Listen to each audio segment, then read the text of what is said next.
G'day everyone, Dylan from the Beta Network here. Have you ever thought, it's about time we got another run and gun style game with arcadey graphics and a main character that is so like Duke Nukem it's not funny?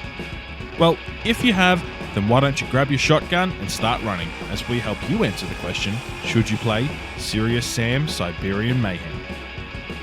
Before we begin, if you're new here, be sure to hit that subscribe button and click on the notification bell, because we publish more reviews like this every single week.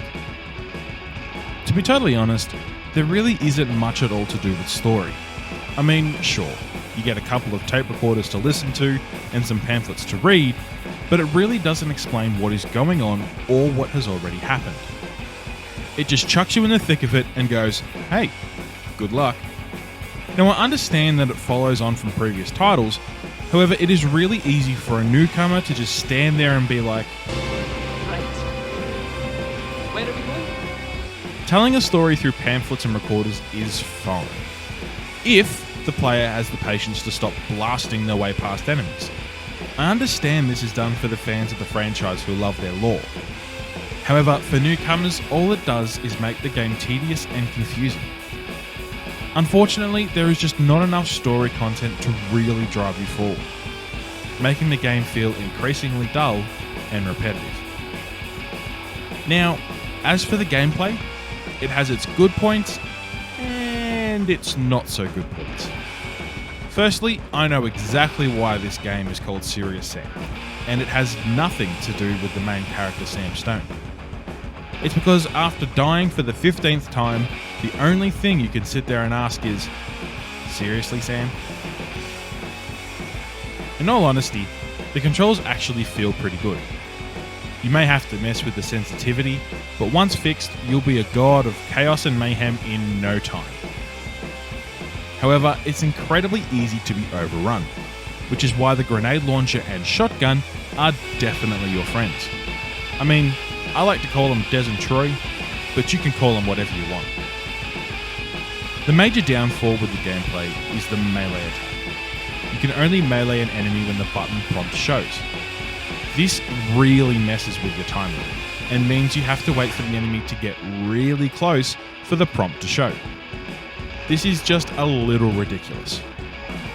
However, if you time it correctly, the melee attacks are actually quite satisfying. So, at least that's good. When it comes to world and sound design, it's actually not bad. I really like the arcadey feel of the game, I like the look of the environment, and all the crazy looking aliens right before they explode into pieces.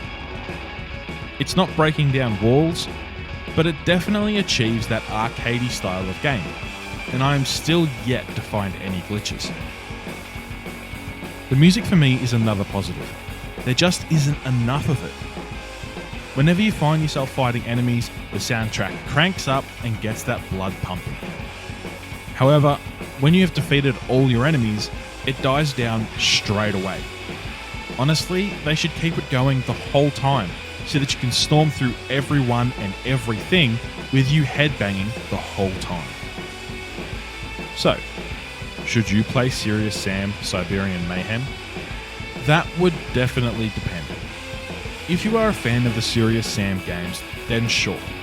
This is just more of your run and gun style mayhem with some pretty good gameplay and some great music. However, if you're new to the franchise, you can easily feel lost very quickly with nothing to drive you forward. Apart from that though, the gameplay is actually pretty fun. And it's always entertaining to ride in a mech suit, stomping on everyone and cutting aliens up with a chainsaw.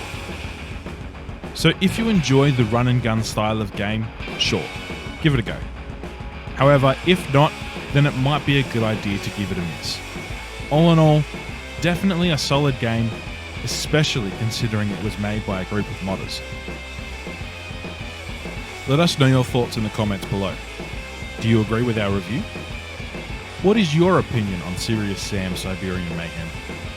And if you haven't already, head over to our website, thebetanetwork.net, for more gaming news and reviews.